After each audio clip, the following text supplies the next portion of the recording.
On constitutional reform, I do not believe that changing the form of government is the solution.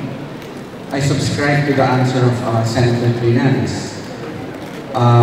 It's not the form of government, but those in government that are the problem.